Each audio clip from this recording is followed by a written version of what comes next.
तो हाय दोस्तों, जिस वक्त आप लोग सुशांत सिंह राजपूत और रिया चक्रवर्ती की खबरें न्यूज चैनल में देखने में बिजी थे, जिस वक्त आप सरकार के द्वारा पबजी गेम बंद किए जाने का गम मना रहे थे, उसी दौरान एक और बड़ी खबर सामने आई।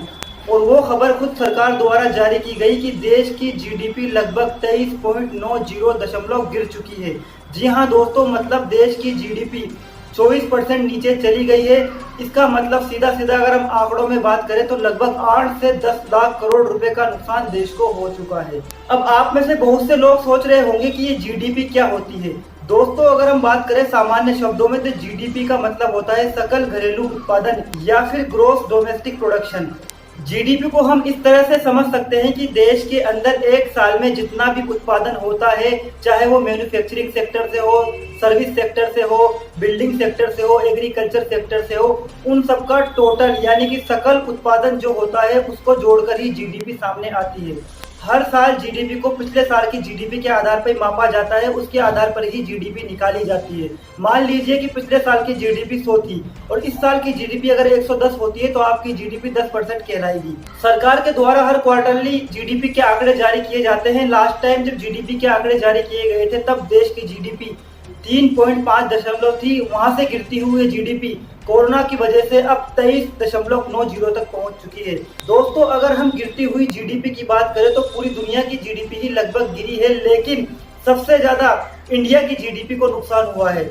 और उससे भी बड़ी बात यह है कि देश की जीडीपी अभी कोरोना की वजह से ही नहीं गिरी है, बल्कि पिछले साल का भी हम रिकॉर्ड उठा के देखते हैं तो हर तिमाही के अंदर देश की जीडीपी नीचे गिरती ही जा रही थी। वो एक कहावत है ना कि जब कोई बड़ा तूफान या आंधी आती है तो वो पेड़ पहले गिरता है जो सबसे ज्यादा कमजोर होता है। इसी प्रकार से देश की जीडीपी पहले से ही कमजोर थी और इसी दौरान ये कोरोना संकट आ गया तो देश की जीडीपी पूरी तरह से तहस नहस हो चुकी है और देश को लगभग 8 से 10 लाख करोड़ रुपए का नुकसान हुआ है। अब देखना होगा कि भारत सरकार इसके लिए क्या कदम उठाती है, कैसे वो लोगों को रोजगार उपलब्ध करवाएगी, कैसे जीडीपी को संभालेगी। इसीलिए आपसे भी कहना चाहेंगे कि आप लोग गेम की दुनिया से बाहर निकलकर, मनोरंजन की दुनिया से बाहर निकलकर थोड़ा सा ध्यान देश के ऊपर भी लगा लीजिए। देश के अंदर क्या आर्थिक संकट है इसको जानने के लिए आप लोग न्यूज़पेपर भी पढ़ लिया कीजिए, क्योंकि मेन स्ट्रीम की जो मीडिया है, इलेक्ट्रॉनिक मीडिया है, वहां तो आपको कुछ ऐसी न्यूज देखने को मिलेगी नहीं। वहां तो आपको सुशांत सिंह राजपूत, सीबीआई, रिया चक्रवर्ती, इस प्रकार की न्यूज ही देखने को मिलेगी जो आपके खास काम की नहीं है। इसलिए आप देश के नागरिकों का ये कर्तव्य बनता है कि आप लोग देश में क्या चल रहा है इससे पूरी तरह से वाकिफ हों।